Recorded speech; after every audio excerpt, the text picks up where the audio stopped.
सोचिए, एक ऐसा अकाल जिसने एक पूरी आबादी का 1/3 हिस्सा खत्म कर दिया। यह है 1866 के 9 अंक दुर्भिक्ष की कहानी। यह सिर्फ इतिहास का एक दुखद पन्ना नहीं है। यह एक ऐसी त्रासदी है जो हमें सोचने पर मजबूर करती है।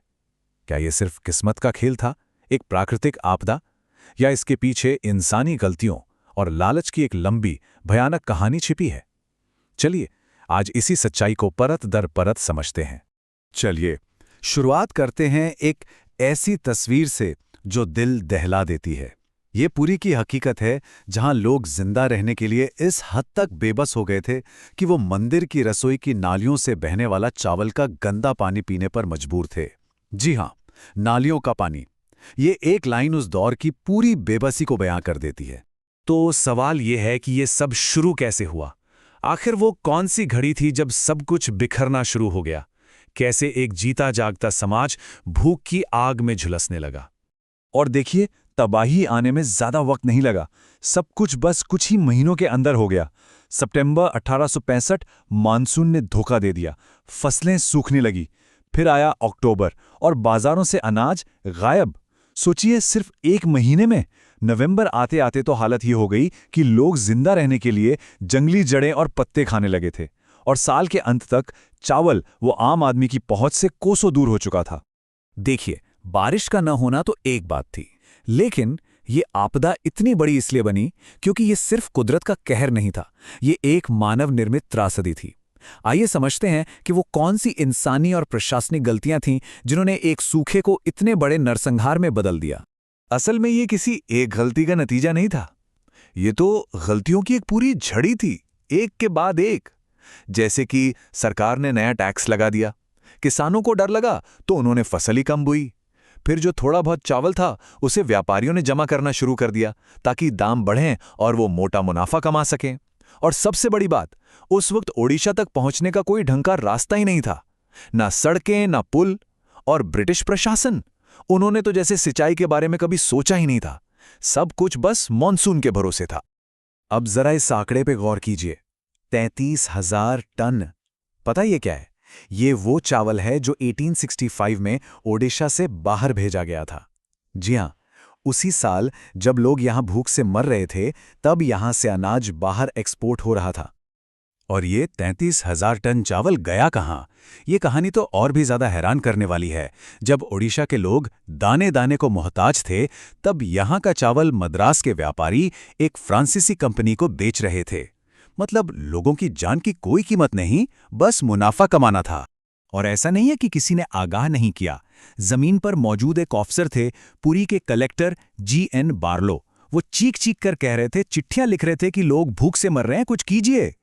लेकिन दूसरी तरफ कौन थे? ओडिशा के कमिश्नर T.E. रेवेनशॉ। उन्होंने इन सारी रिपोर्टों को नजरअंदाज कर दिया और ऊपर बंगाल सरकार को बता दिया कि ऑल इज वेल, सब ठीक है। ये लापरवाही लाखों लोगों की मौत की वजह बनी। अब हम उस साल की बात करेंगे, 1866 की, जब ये अकाल एक दुख के सागर में तब्दील हो गया था, जब इंसानी जिंदगी की सारी हदें टूट चुकी थीं। उस वक्त के एक लेखक थे प्यारी मोहन आचार्य। उन्होंने जो लिखा है वो रोंगटे खड़े कर देता है। वो लिखते हैं कि शहर जिंदा लोगों के नहीं बल्कि चलते फिरते कंकालों की चीखों से गूंज रहे थे। हर तरफ बस दर्द था और मातम। जिंदा रहने की जद्दोजहद में पूरा समाज ही टूट रहा था। हजारों लोग अपने गांव, अपनी जमीन छोड़कर शहरों की तरफ भाग रहे थे, इस उम्मीद में कि शायद एक रोटी मिल जाए। हालत ये थी कि लोग जानबूझकर छोटी मोटी चोरी करते थे ताकि जेल चले जाएं। क्यों? क्योंकि जेल में कम से कम खाना तो मिलेगा। परिवार अपनी जमीनें एक वक्त के खाने के लिए बेच रहे थे। और इस भुखमरी के ऊपर से हैजा और मलेरिया जैसी महामारियों ने भी कहर बरपाना शुरू कर दिया था। और इन सब का नतीजा क्या हुआ? एक आंकड़ा, 10 लाख। ये कोई मामूली नंबर नहीं है। 10 लाख जाने चली गई। मतलब उस वक्त ओडिशा की जितनी आबादी थी, उसका 1/3 हिस्सा इस अकाल में खत्म हो गया। तो क्या कोई मदद नहीं आई? क्या किसी ने कुछ नहीं किया? चलिए, अब राहत के प्रयासों पर नजर डालते हैं कि वो कितने कारगर थे। सरकार की नींद टूटी, लेकिन बहुत देर हो चुकी थी। ये किस्मत का एक क्रूर मजाक ही था। 1866 के बीच में जब ब्रिटिश सरकार ने आखिरकार चावल भेजने की मंजूरी दी, तब तक मानसून आ चुका था। और जिन बादलों का महीनों से इंतजार था, उन्हीं बादलों ने ओडिशा को पूरी दुनिया से काट दिया। सड़कें बंद, रास्ते बंद, मदद कभी समय पर पहुंची ही नहीं। तो मदद कहां से आई? देखिए, दो तरह की कोशिशें हुईं। एक तरफ थी ब्रिटिश सरकार, जिसकी मदद बस कागजों पर ही रह गई, बहुत देर से आई और नाकाफी थी। लेकिन दूसरी तरफ थे स्थानीय मंदिर, मठ और ईसाई मिशनरी। इन्होंने फौरन काम शुरू किया, लोगों को खाना खिलाया, अनाथालय खोले। लेकिन तबाही का पैमाना इतना बड़ा था कि ये कोशिशें समंदर में एक बूंद जैसी थीं। ये अकाल तो खत्म हो गया, लेकिन इसकी गूंज सालों तक सुनाई देती रही। तो चलिए आखिर में देखते हैं कि इस भयानक त्रासदी ने अपने पीछे क्या विरासत छोड़ी और इसने लोगों के दिलों में गुस्से की कौन सी आग जलाई। इस त्रासदी ने लोगों की आंखें खोल दीं और इसी गुस्से से एक विचार पैदा हुआ, जिसे कहते हैं ड्रेन थ्योरी। दादा भाई नौरोजी जैसे राष्ट्रवादी नेताओं ने यह समझाया कि अंग्रेज किस तरह एक सिस्टमैटिक तरीके से भारत का पैसा और संसाधन लूटकर अपने देश ले जा रहे हैं और भारत को अंदर से खोखला कर रहे हैं। और इस थ्योरी को सच साबित करने के लिए इससे बड़ा सबूत और क्या हो सकता था कि जिस वक्त भारत में लाखों लोग भूखे मर रहे थे, उसी वक्त भारत से 200 मिलियन पाउंड से भी ज्यादा का चावल ग्रेट ब्रिटेन भेजा जा रहा था। ये बात आग में घी डालने जैसी थी। इतनी बड़ी तबाही के बाद ब्रिटिश राज की जड़ें हिल गईं। उन्हें कुछ तो करना ही था। तो फिर सुधारों का एक दौर शुरू हुआ।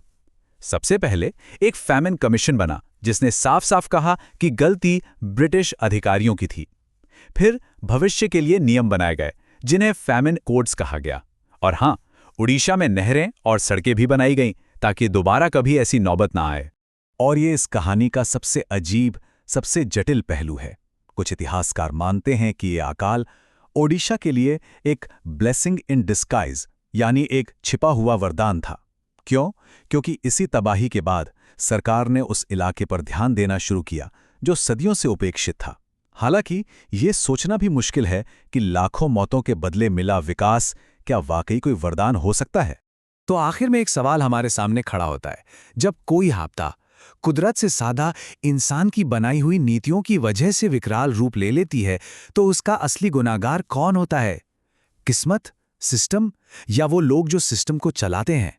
ये एक ऐसा सवाल है जो 1866 में भी उतना ही सच था और शायद आज भी है।